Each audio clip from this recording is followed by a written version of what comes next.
Salam. Beaucoup de gens connaissent la hijama sous un autre nom, à savoir la ventousothérapie. C'est l'utilisation de ventouses dans un cadre thérapeutique. Ça permet de stimuler le corps. Alors, les ventouses, elles peuvent être utilisées de deux façons, soit de manière sèche, c'est-à-dire juste sous forme de massage, ou alors ce qu'on appelle la saignée. Et là, on retire le sang, tout le sang en fait qui est stocké à certains endroits, qui n'est pas pur et dont il faut se débarrasser.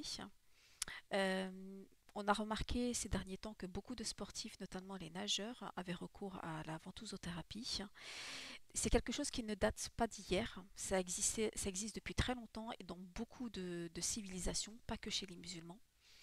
C'est une pratique qui était très courante, qui s'est perdue et qui revient maintenant en force et qui est très bénéfique. Pour moi-même, je l'ai utilisé, j'y ai eu recours à plusieurs reprises et j'atteste que réellement, bon, tout de suite après, on se sent un petit peu fatigué, mais après, on sent vraiment que le corps reprend vraiment de l'énergie, beaucoup d'énergie. Donc ce livre vous explique tout au niveau des origines et surtout il vous donne des conseils sur la manière en fait de choisir votre praticien, votre praticienne en hijama. Ne prenez pas n'importe qui.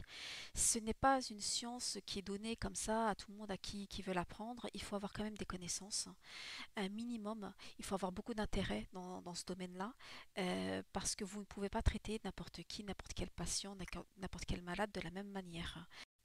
Donc le livre est désormais disponible sur Amazon. Je vous mets le lien en commentaire et je vous dis à bientôt pour un nouvel ouvrage, Inch'Allah.